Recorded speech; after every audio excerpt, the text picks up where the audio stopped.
It costs the global economy $1.2 trillion. I'll say that again. We spend $1.2 trillion every year on throwing food away. That's more than the entire GDP of Mexico. Like, bonkers.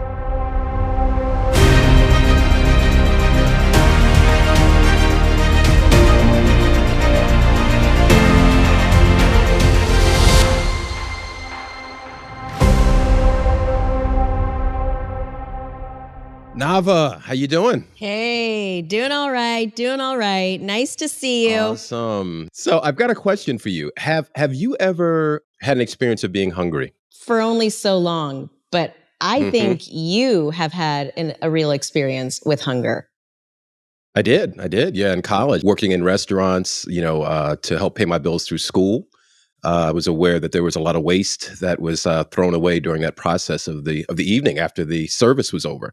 There was always this kind of sense of scarcity around food for me in college.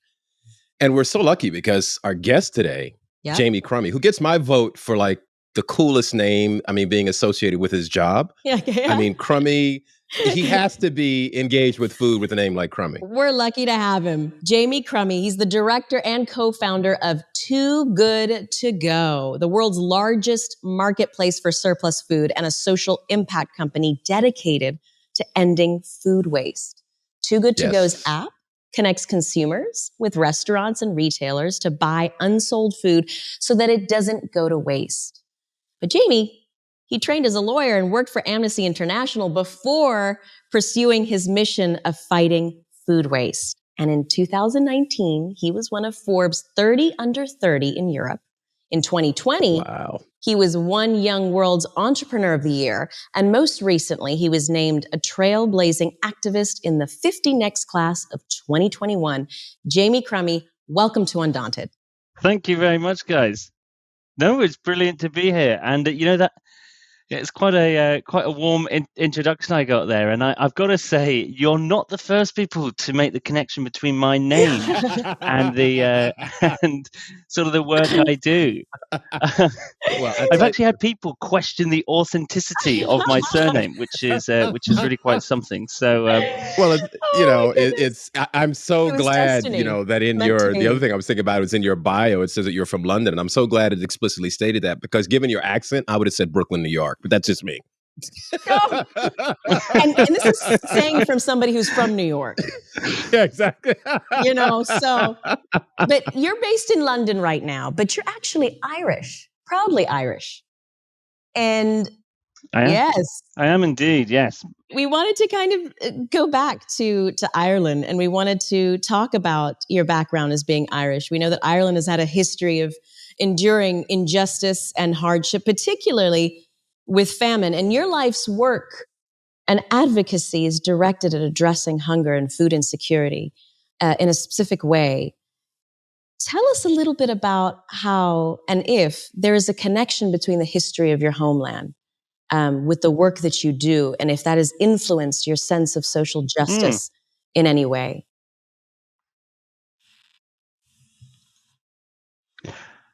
That's a really, really compelling question, and what a way to dive into the deep end. And I think, it is so worth, just scene setting here, that the struggles that have gone on with Irish people surrounding food is so important, and it's something that many of us are, unaware of in itself. And, the millions of people which had to flee Ireland as a result of the potato famine, again, just highlights the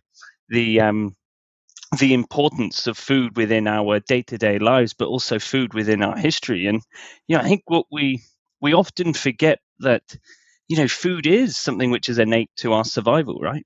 Food is that fuel for our survival, but it's also that new nutritional element that allows us to grow. We have to have a healthy, balanced diet. Without doing that, we can't perform as well as we can. But within all of this, food is also that social glue. It's that social glue that that brings us together, whether that's dinner around the table, whether that's a drink in a bar, or whatever that might be.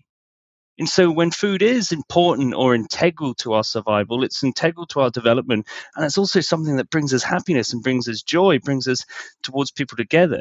Like that's the real thing that I think is missing here is we've become so accustomed to having access to food. To many of us, that's not everybody, but so many of us have got accustomed to this accessibility to food that we forget its total importance to us, because we do show it the ultimate disrespect, right?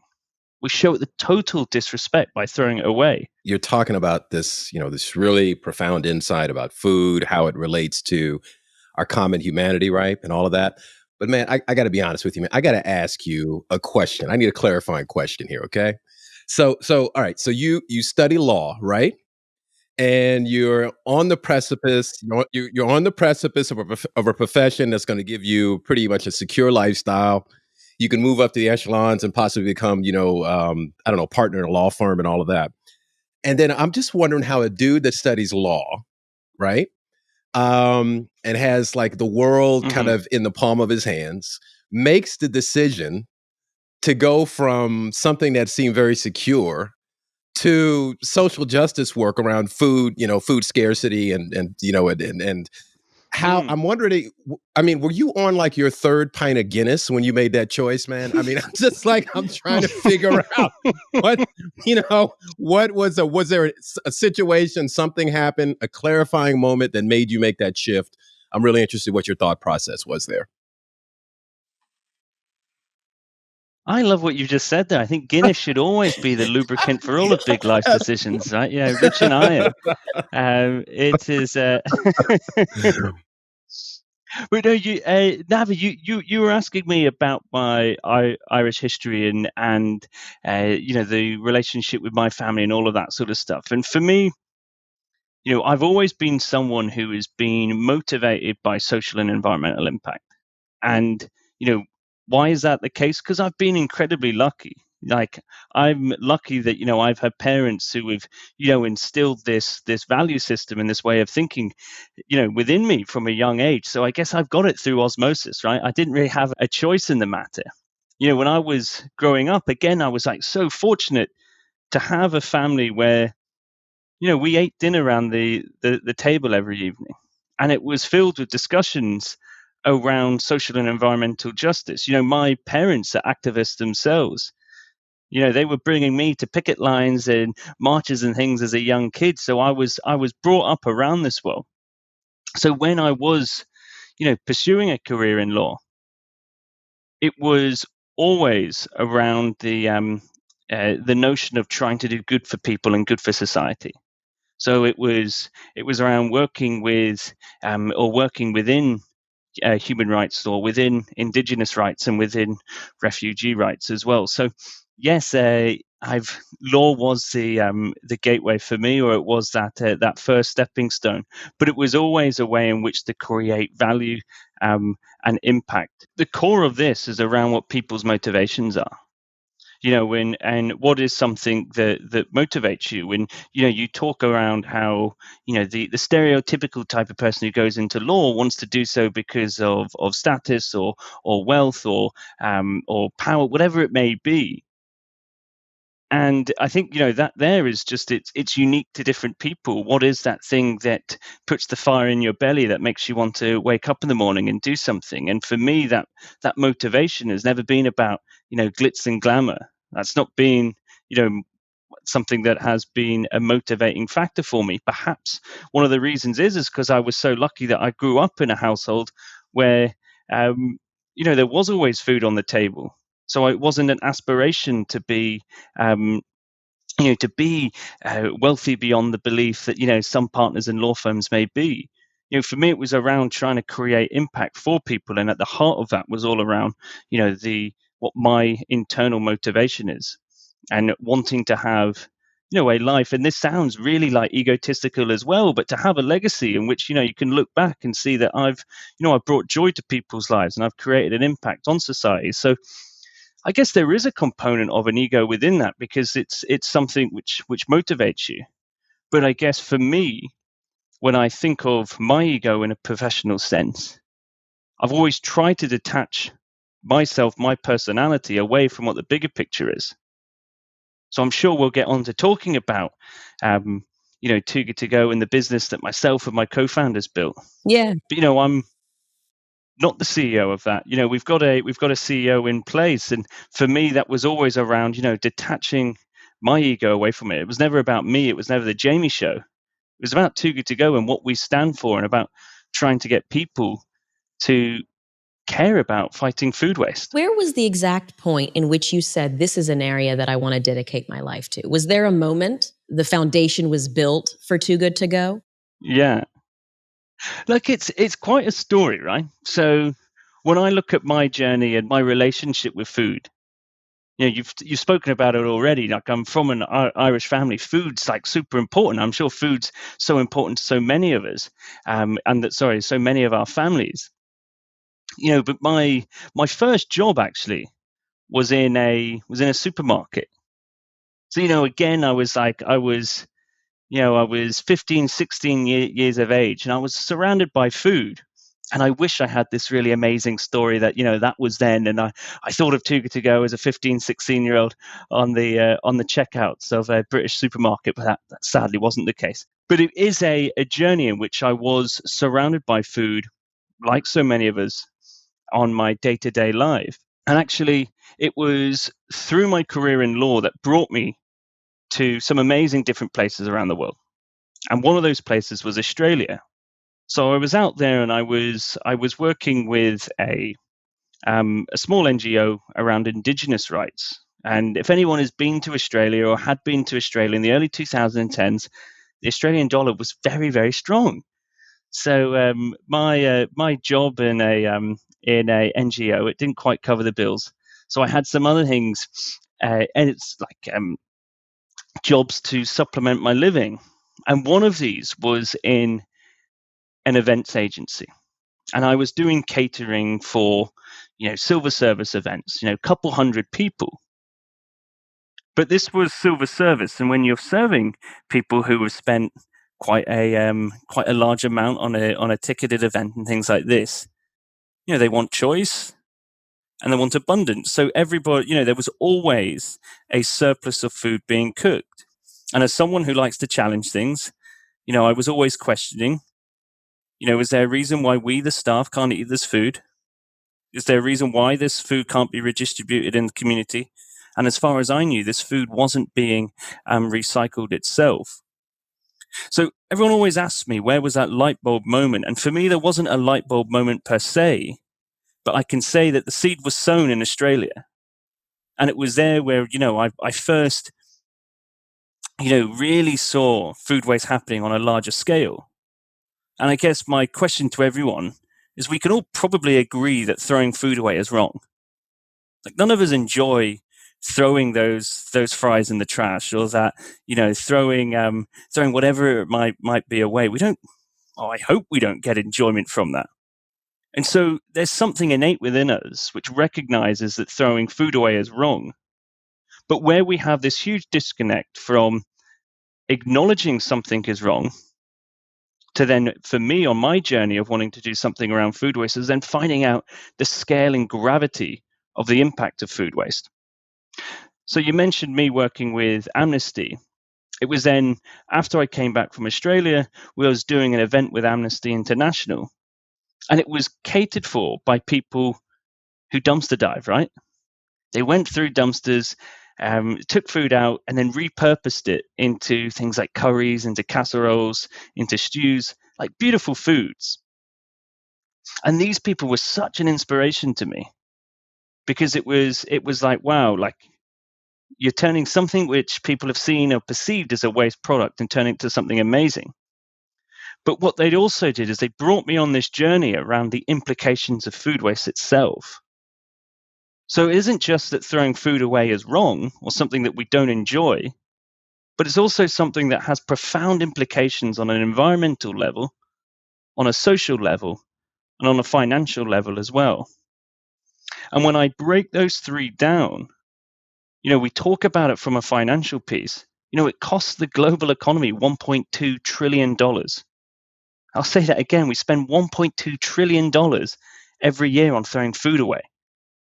That's more than the entire GDP of Mexico. Like, bonkers. When we then look at that social element, we see that, throwing food away just doesn't make sense at all. That is the real injustice, that when people are going hungry, we're still throwing food away. And then finally, it's that environmental piece. We're living in a climate emergency right now. I'm here based in Europe, and it was 42 degrees in London yesterday, 42 degrees Celsius. Now I'm trying to do the quick maths and work that out as in Fahrenheit for you guys, but very, very hot, unprecedented levels of heat. So we're living a climate emergency, and food waste itself accounts for 10% of the world's greenhouse gas emissions. Wow. And effectively what that means is that if food waste was a country, it would be the third largest greenhouse gas emitter after the US and China. Unbelievable. So once I'd had my experience in Australia, once I'd been inspired by people who were dumpster diving, that for me, was the moment where I was like, this is such a stupid problem. This is the world's dumbest problem, that we're throwing food away at such a scale that it's having all of these knock-on effects on society, that I wanted to make something which was, simple, something that was accessible for people to fight food waste. Reading about you and being wrapped in your story, it was interesting that you suffer from dyslexia, that you have an experience with dyslexia. That's part of how you move through the world. And I was immediately drawn to that part of your story because both of my older brothers have dyslexia. So, and when they were coming up, back in the late 60s, early 70s, dyslexia was really looked down upon. A lot of kids who had it were kind of pushed to the margins, considered to be dumb and made fun of, And I'm wondering if your experience with dyslexia, something that can historically or sometimes be a marginalizing, kind of experience, something that pushes you to the sidelines or people make fun of it. Is that something that plays into that sense of empathy that you have, that is fed into the work that you do? That's a really good question, actually, and it's probably one which I haven't given enough thought about. And it's interesting you talk how the perceptions around dyslexia have really changed, and I've certainly seen that change across my lifetime, to the extent that in my own friendship circles, I could probably count on two hands friends of mine who have who I went to school with who had dyslexia. So it seems like it's something which is getting discovered a lot more, pardon me, and as a result is becoming normalized. So for me, it's been something which has always been talked about and spoken about. So I never felt it, I guess, looking back, as something which has really held me back, if that makes sense. But at the same time, like academically, I was always written off. Like I was written off as the kid who couldn't read good. I was always written off as, and because of that, I was deeply insecure in many ways, to the extent that I think as a kid I had like a bit of a stutter and a speech impediment, because if I was made to read out in class, I wasn't totally sure if I could read the words on the piece of paper. And so that in itself has been a journey, but I don't feel like it's held me back in a way, but rather it's something which has just always been part of me. But I think it's a really interesting comment there. Has that been something which has created more empathy within me? And maybe it has. Again, I think a lot of my empathy is something which is intrinsic, and it's intrinsic because of the value system in which I've been brought up, and in the people that, again, I've been fortunate enough that have surrounded themselves by me, or I've been surrounded by them. But that is a really interesting question. I think what's another build within this is how people with dyslexia often see the world slightly differently.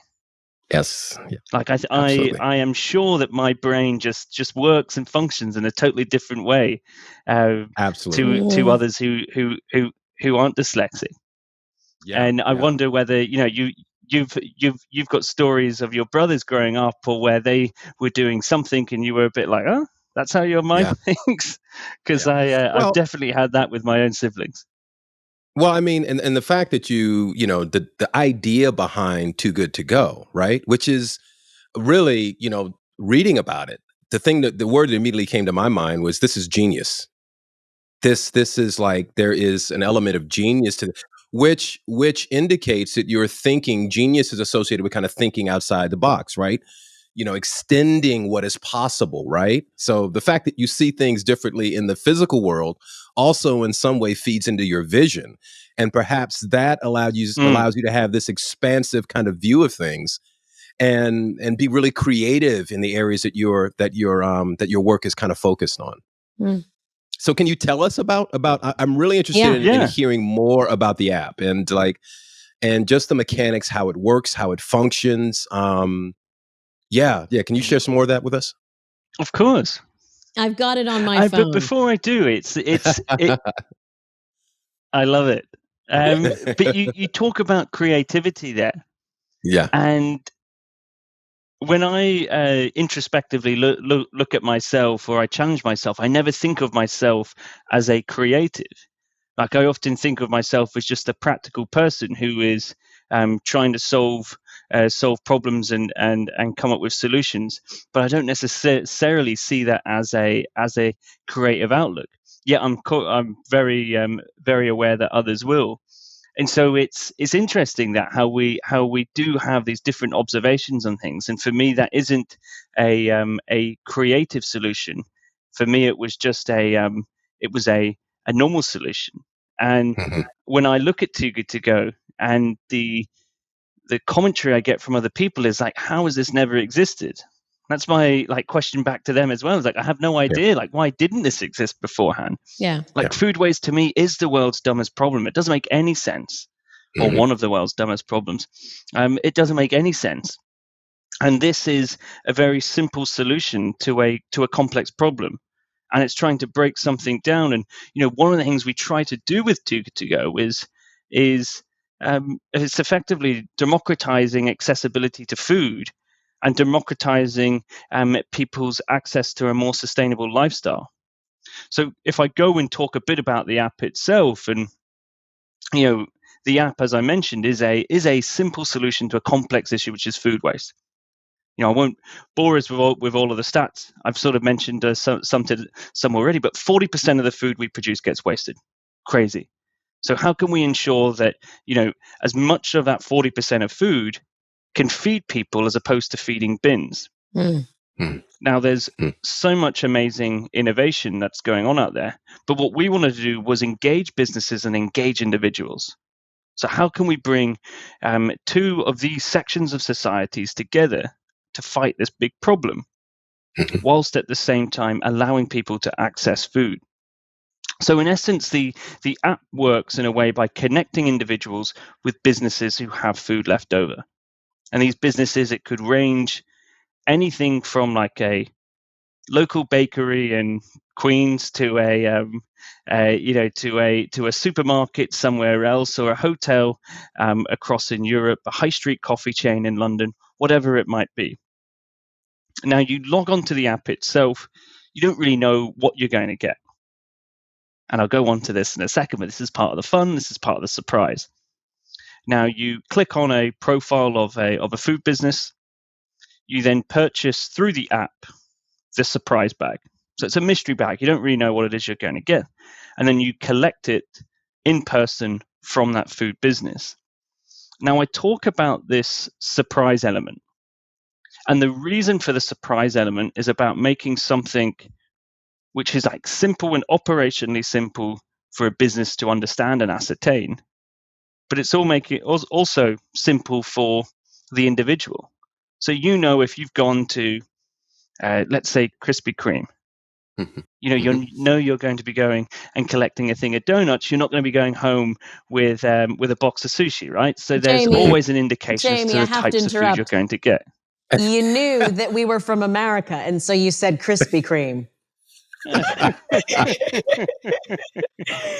Let me tell them something that these guys know. What would it be in London? I know it's not. What would it be in London? What's the equivalent in London? I think the equivalent in London is something called the Greggs sausage roll. Oh, okay. Okay. Wow. Interesting. I haven't tried that.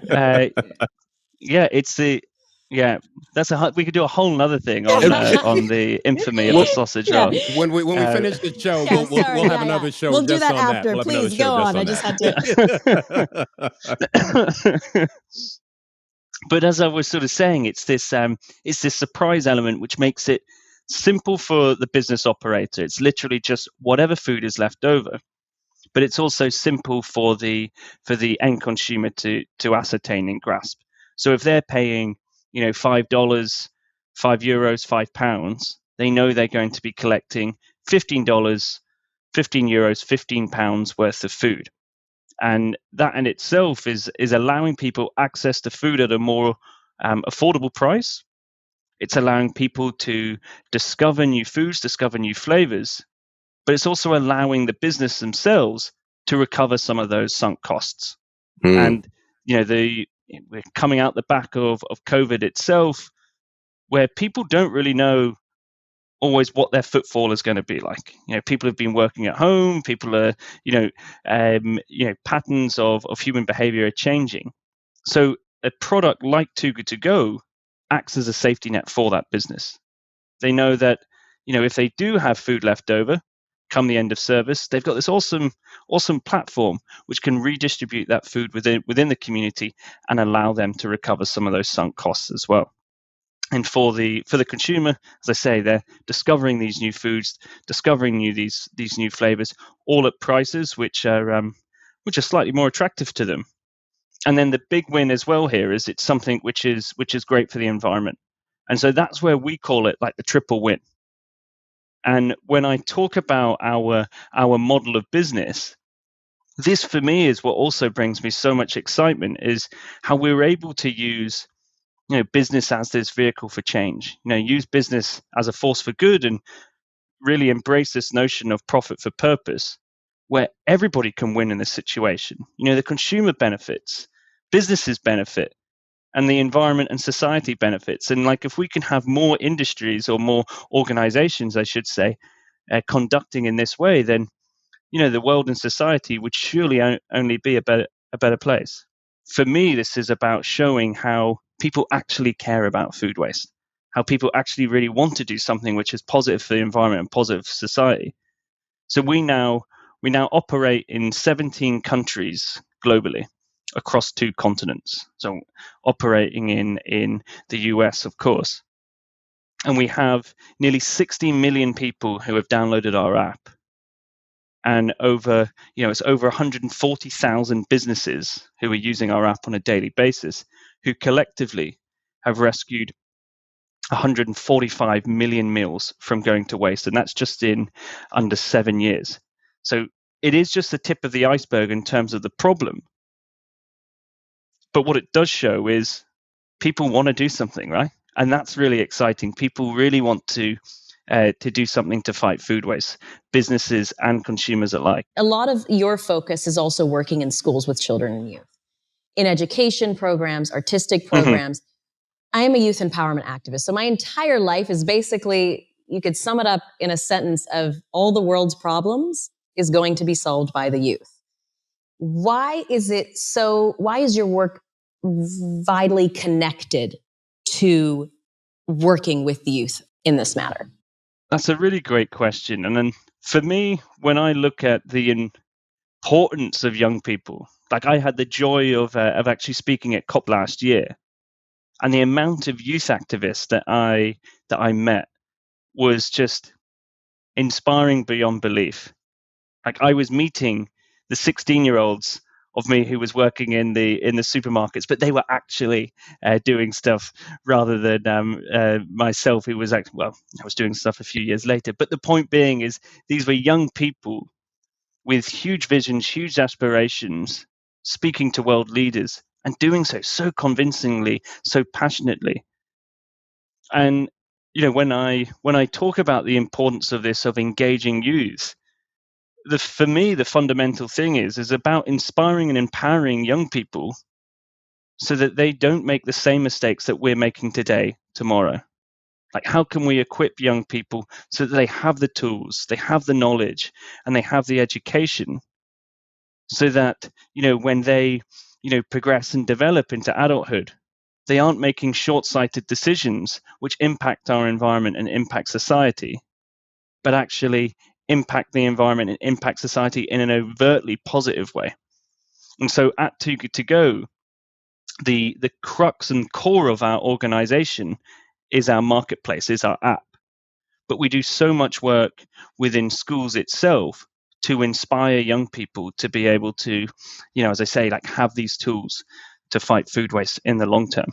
And I think you say it so beautifully that they have this power, and then the way that they're speaking with such confidence, they really have the capacity. And anytime I've ever seen a youth not been able to fulfill that innate capacity they have for change, it's because oftentimes people or something or some system or the machine of the world is just getting in their way. What it also highlights as well is how we've got all of these super important conferences or super important treaties which are happening, which so many of us are completely alien to. And so really it's effectively the coming together of the parties, and it's something which has been happening every single year, where signatories of the Paris Agreement and previous accords to that come together to really try and create a roadmap and a plan for how we're going to get out of this climate crisis. Because effectively what everybody was saying was that if we don't act now, global warming will go to a certain extent in which the damage becomes irreparable. And so we have to have an effective roadmap to overcome climate change or the drastic effects of climate change, so that we ensure that we have a planet and a society which is fit for future generations. And so this was such an important conference. And yet when we look at the Glasgow Declaration itself, many people feel that it didn't go far enough. But there still is time, and there still is room for to happen, which is a positive. And I think we need to take some positive out of these situations, but ensure that we maintain enough pressure that real change does happen. A good amount of people, when they hear about climate change, or when they hear about, let's say, your area of food waste, or as you like to call food surplus, they think, oh, that's too bad. That's really sad. And they kind of feel so disconnected, and they adopt this apathetic attitude because they don't really know how they can really be a part of it. And some of it is that they don't really know how much it affects them and it impacts them. What is it that you can say about the world that they are going to live in if they do not somehow deeply connect with this issue or tie themselves with this issue? What can you say that can help connect them to this issue so much that they wouldn't be able to turn a blind eye to it, and they will get up and act in the name of it? I think there's a few things to unpack within this, right? Is that we know through the tales of history that inspiring people can only go so far. I can stand here and talk about all of the drastic implications that are going to happen from an environmental and social perspective if we don't act on food waste right now. But what we also need to have to do is give people the tools to be able to act upon that. We want to inspire people, so we want to make sure everyone is aware and educated as to the implications of food being thrown away and what this has on a environmental, social, and financial perspective.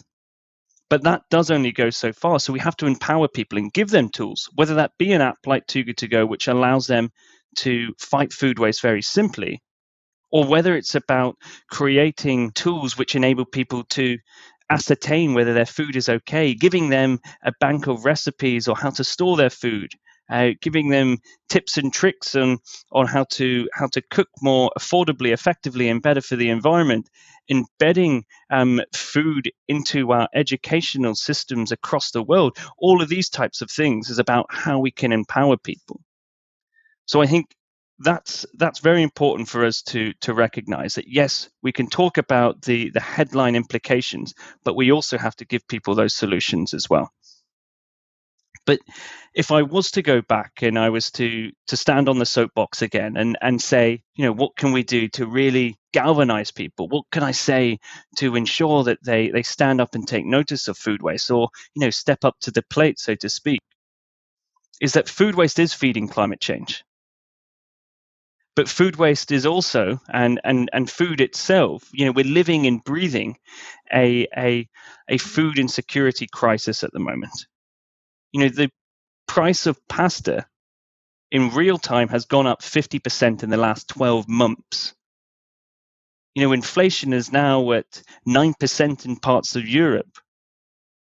So again, this goes back to the notion that I was saying earlier, that food is at the epicenter of everything from an environmental and social and financial capacity.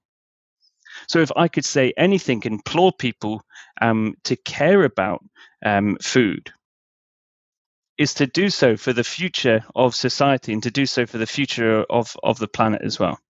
I know you mentioned that you don't think of yourself as creative, but at the heart of your work to me is creativity, empathy and creativity. And I'm a firm believer that artists come from a variety of different backgrounds. They're not just people who put paint on canvas or sculpt in stone. They're also people who approach the work that they do with innovation and creativity. So thank you for bringing your genius, your creativity, your love, your heart, man, to the work that you do. And we're just grateful that you are out here sharing your gifts with the world. Your work, it's a testament to the fact that you see the world as one, that we are all connected. It's considering very much the collective. And it's saying that if we don't collectively come together to address this problem, then we're all in trouble. You really put the nail on the head there, Nava. For me, it's around collaboration. No one individual, no one organization, no one country is going to solve the food waste problem, but it's by collaborating and working with each other that we can get to a better future through better solutions. So no, thank you guys for having me on. It's been a pleasure speaking with you all.